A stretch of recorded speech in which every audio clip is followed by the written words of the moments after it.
Guys, Farming Simulator 25 is here, and we are looking at the all-new menu system. So I'm going to give you a rundown of everything that goes on in the menu system and the settings, so you know exactly what you're getting into if you're diving into Farming Simulator 25 for the first time. Of course, if you haven't pre-ordered already, go check out the links down in the description. Use the code KLUTCHSIM at checkout. Get your pre-order for PC right now so you're ready to go on launch day for Farming Simulator 25. Let's dive into this and take a quick look at what we've got. Of course, the menu itself really hasn't changed all that much. Of course, right at the top, we have our career, which is going to give us our save games that we've already placed. Underneath that, our multiplayer is, of course, the same. You can join a game, you can host a game, you can get a server here as well. Don't forget, G-Portal game servers, 10% off, link down in the description if you're looking for a server for Farming Sim 25. Underneath that, downloadable content. Well, here you're going to find any DLCs that are available. What do we got? We got subsidies. We got the Mac Dawn pack, of course. If you want your pre-order, get the Mac Dawn pack. You got to get on it now. There we go. So that's it for the DLCs right now. Don't forget the downloadable content section, guys. This is where your mods are going to be, and that's exactly what the government subsidy is. So there's already been a mod placed into the game before launch. So anyways, it's there. This is where all your mods are going to be placed once Giant starts populating the mod list, basically. Underneath that are achievements, and we've got a couple of them already, as you can see, but you can look through your achievement list. I'm not going to spoil them right now, but they're there. I'm going to skip over the options because we're going to go over that last, because that's the big one. And of course, we have our credits. I don't know what you'd expect, but it's the credits from all the fine developers at Giant who helped make this fantastic game once again. All right, let's dive into the big one. Options. I am on PC, so I can't confirm or deny how much different it is on console. Of course, it'll be a little bit different for several of the titles, but it should give you an idea of what you expect in either version, of course. So this is our general settings tab. Down the side, we have our display, we have controls and sensitivities, I believe. Off the top, you can see you can change your language. You can go down below. Steering wheels or head tracker. If you have a head tracker, you can use that. Force feedback, of course. Inverted look, which is, I tend to be inverted. I don't know if that's normal. Are you guys inverted? Let me know in the comments. Do you guys like inverted look or not? Underneath that, we're down to our sound settings. You can change all your sound settings to your heart's content. Of course, one of the new ones, we have character volume controls, because we do have new characters in Farm Sim. It is interesting, if you slide over top of these, you can get a better idea of exactly what they control. If you have any questions, like it just pops up a little help menu. Kind of convenient. It's a nice way of doing things for sure. And your multiplayer voice controls down on the bottom here if you're looking for those. Next up, our display settings. This is a kind of a two-part menu, guys, and I think it'll be different on console players versus PC. You've got, of course, what your hardware profile is. There's base game presets, I guess. So we're set on auto on ultra on auto. Our resolution, of course, VSync is off for me. And I play on windowed so I can change other windows up. But anyways, this is my settings currently for display settings. Very bare bones settings, like just whatever Farm Sim is recommending, this is what I'm doing. Of course, I can change all those right here if I so desire. Or what I could do is go down to the very bottom or hit spacebar here and go into our advanced settings and really dive deep into some of the visual settings of Farm Sim if I want to optimize. Now, there's a lot of settings in here, a lot of trial and error. I'm sure some of you have settings that you are definitely going to use for Farm Sim. As far as some of the terrain quality, of course, more so down near the bottom, the post-processing stuff, depending on how you want to run. We're on Ultra right now, I believe. No, we're on very high. If we go to Ultra, you can see how it changes some of the settings. This is how it's always been in Farm Sim. It's just a preset. It's changed all our presets up. And anyways, you go down to the bottom, of course, there's a bunch of options for your anti-aliasing that I'm sure some of you have very, very strong opinions on which one you'd rather use. And which ones you can use depending on what you're running. But anyways, Ultra, that was what the settings came up for Ultra, just so you're aware. Let's keep on moving down. I think I'm not gonna be able to give you guys advice on this stuff, let's be perfectly honest. You're gonna have to do some trial and error with your specific device if you're on PC and going into the advanced setting. There's a lot of stuff to go through on that. If we keep on moving down, our controls, this is the same as in Farm Sim 22, of course. We do have our keyboard controls that start off. Once again, this will obviously be different on console players. But if you want to get to, for instance, a gamepad or a keyboard or a steering wheel, that's going to be tabbed over one. So you can see we only have one extra device here. You can see that's our gamepad. So I believe this menu is a little bit different. I think this is a little more user-friendly than it has been in previous games. But yeah, you just tab over one and you get all your gamepad controls, which have auto-populated for me. If you have any problems with keybinds, on PC, just go down and hit reset all. That's like the easiest way to fix things. And yeah, I noticed I had a problem with my controller when I first plugged it in. I think I plugged it in while the game was already launched, and a lot of the controls weren't working correctly. I just hit reset all and it fixed everything for me, no problem at all. Next one. This is the one I find I go to quite a bit actually, and it's only available in the pre-game menu. So when you're on the main menu before you launch the game, you can only access this then.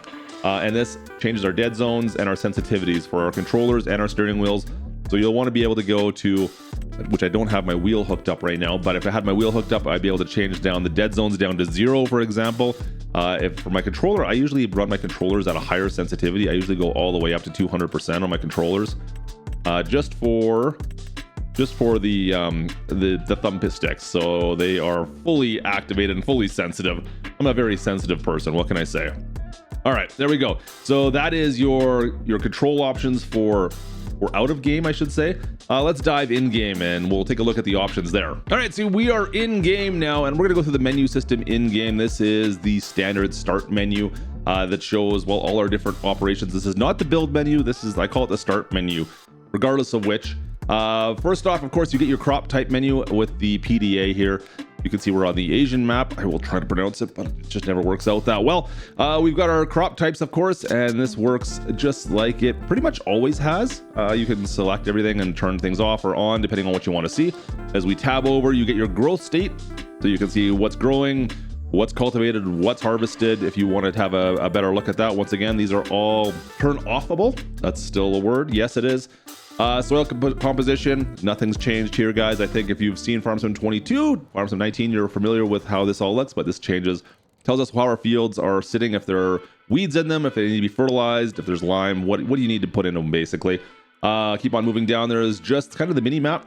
This one always catches me off guard because sometimes like your vehicles might get shut off and you'll be looking around your mini map to try to find a certain piece of equipment. Like, why is that not showing up? Come on to just mini map and find out if you accidentally turn this off. That's something. Just be aware of that. Yeah, you have to find that right on this menu. We keep on going down. Our farmlands. This is a new menu, actually. You've got some that show as owned. So you can see if we can turn that one off. I don't think we can turn these ones off. This one here, yeah. So this is a new menu. It shows this here green area is kind of the stuff that I own. So you own more than just the fields, of course, like we always have. But now it shows you kind of the land that you own with this map instead of just showing the farmlands themselves, I think, is that's the idea behind this one. So unowned land is darkened out, and I guess that's darkened out. So it's just a little bit of a different menu. We haven't seen this menu before. I don't know if it's all that useful, but I guess maybe if you want to take over some land and plow some and cultivate and plow some of your other farmlands up, you could potentially use this map to maybe better distinguish what you need. If we go back on down, this is going to be your AI menu for creating jobs. So if you wanted to hire somebody and say set to destination, go down over here. Now that should not work. Oh, target unreachable. See if we can make it go do this. Go here. How about here? Can you do that? There we go. So that shows up as their designation now, where they're going to be going to. So this menu is all about your workers. If you have workers working fields or just driving directions, this is where it'll show up. And I should mention, obviously from this menu, you can select a couple different things. You can enter vehicle, sell vehicle. You can cancel job, of course. If we cancel that, we still get the other menu back up again. So you get some more options from that menu, which is a little bit different than it has been in the past. I think it's more pronounced right now. I really do like the way that they've set this up. But yeah, just be aware that menu has changed just a touch. And we keep on going. We're back to crop types. So that's the top tab. The second tab is our crop calendar. We've seen similar ones. This one's nice. I like the feel of this calendar for sure. Gives you an idea what you can plant, what you could when you harvest. Also, your weather is incorporated into this menu. You can see we've got rain coming at around midnight, it looks like. So anyways, pay attention to this. Of course, watch out for those tornadoes. We've got to watch out for those guys. We don't have any animal pens. This will show up here. You can tab between them. Unfortunately, I didn't have any animal pens on this map at the time. But that's your animal menu. Same as it's pretty much always been for the most part. I don't think there's anything too crazy there. Moving down, our contracts. You might be familiar with contracts. These are all workers that are looking for some extra help on their fields. And yeah, you get new and you have active. Of course, I have nothing activated right now. It's a new game save. But if I wanted to, I could choose one. Now you can see that Walter here, he's got a baling contract ready for me to go. It's going to pay me $7,000. It's 13 and a half hours, 14 hours almost before this expires. So I've got 14 hours to decide if I want this. I like that it gives us a little kind of heads up on which field it is this on the mini map now, which is kind of a nice idea. If we go down to the more details, it tells you how much it's going to cost if we want to lease the equipment, our field, the size of it roughly, what kind of bale type would needs to be.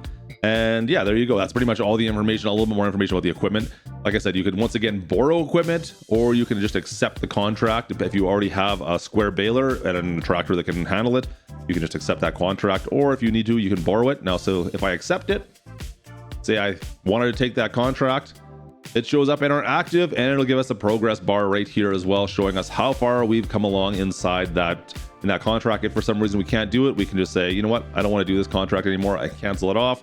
We lose all payments. Yep. Boom. It's done. It's canceled. You can no longer do this contract, and I can collect. Also, if you do a contract, you want to collect it afterwards. You'll see it'll still be active in this active list. You'll hit down here. It'll say collect payment, and you'll get the money. Or since we canceled, we're going to get 0. I just hit cancel. No money was collected, and so it is. There we go. You can see all the contracts are kind of set up by what their tasks are now, which is not bad. I think they would kind of like that beforehand. It's more pronounced now, that's for sure. Looks like we got to pick up some deadwood if we want. We got fertilizing, hoeing. We got some hoeing now, which is, don't think it's ever been called that before. I like that. That's fun. What else do we got? Anything else? Rock removal, spraying, stone picking, and wood transport. So anyways, you can see some of the prices there.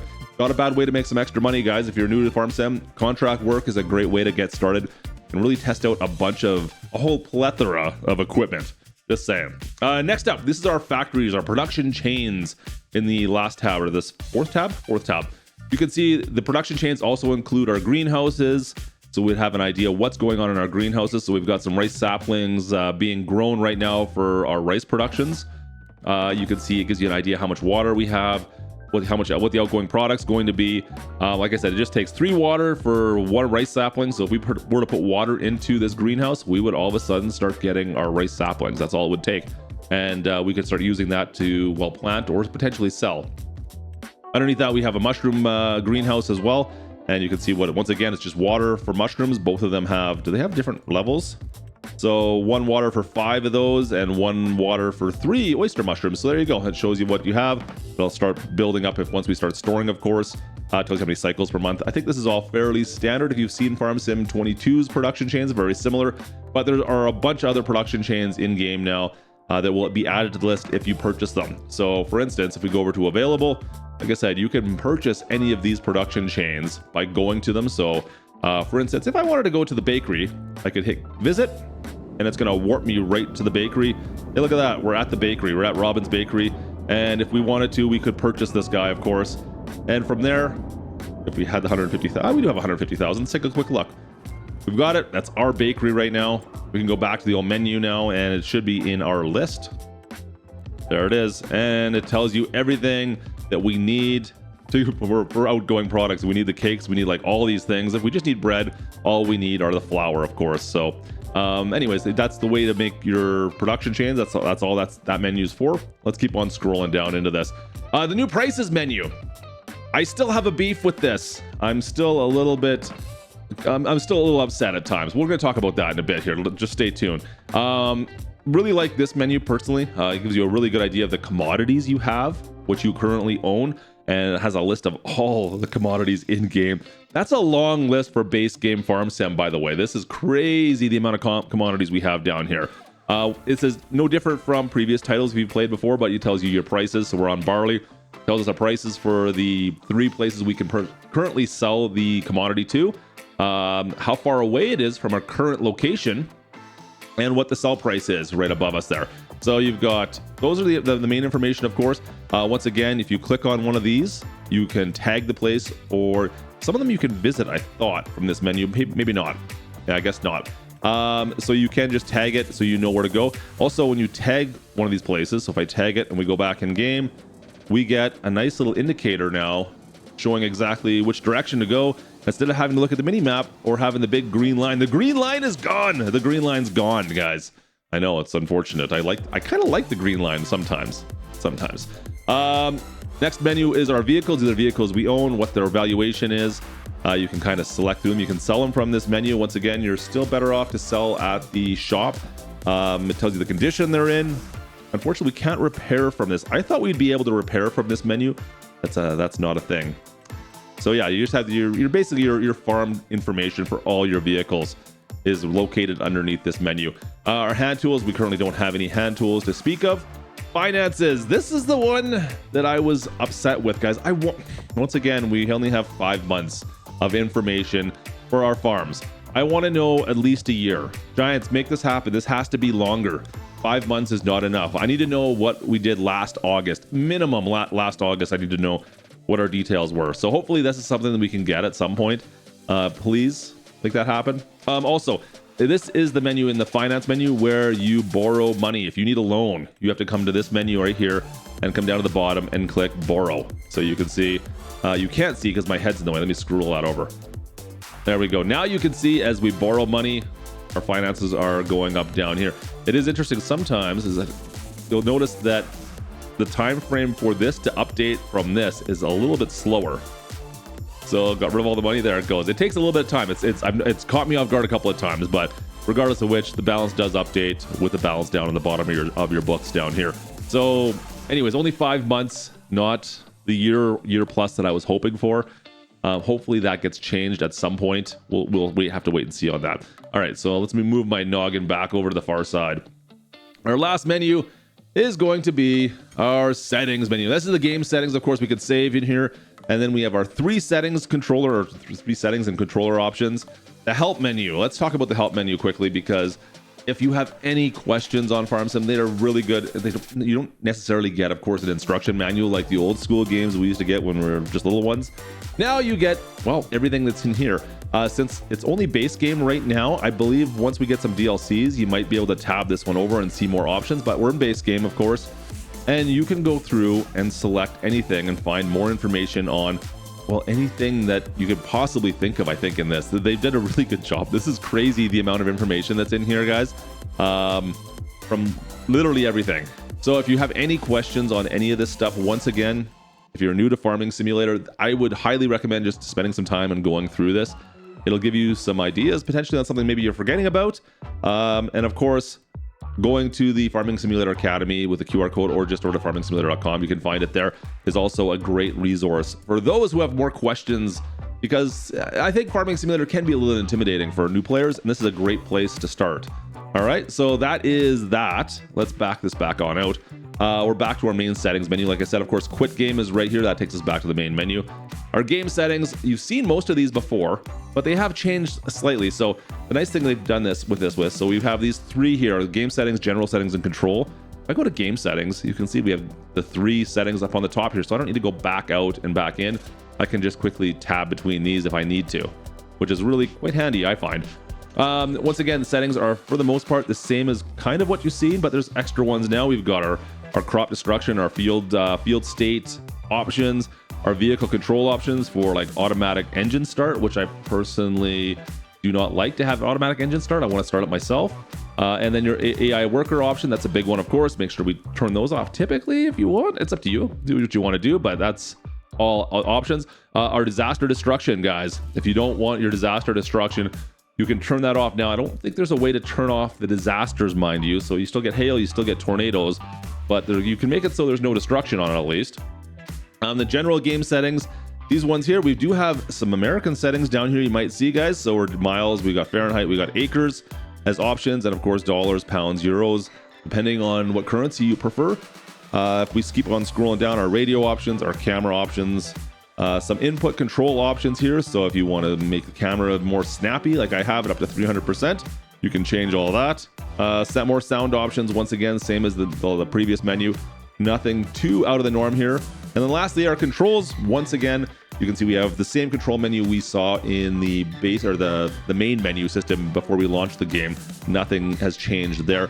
Like I said, the only thing is the sensitivity changing. You can't do that in game. You have to do that on the main menu. Just be aware of that. All right, so that's the main menu system. All the menu systems in Farm Sim, not including the building menu, of course. We'll probably go through that at some point as well. I'm gonna go have a coffee and dive into some farm sim. I hope you enjoyed this video. Drop a like if you did. Don't forget to subscribe for more Farming Sim 25 content, and we'll see you guys out there. We'll see you next time. This is Klutch, over and out.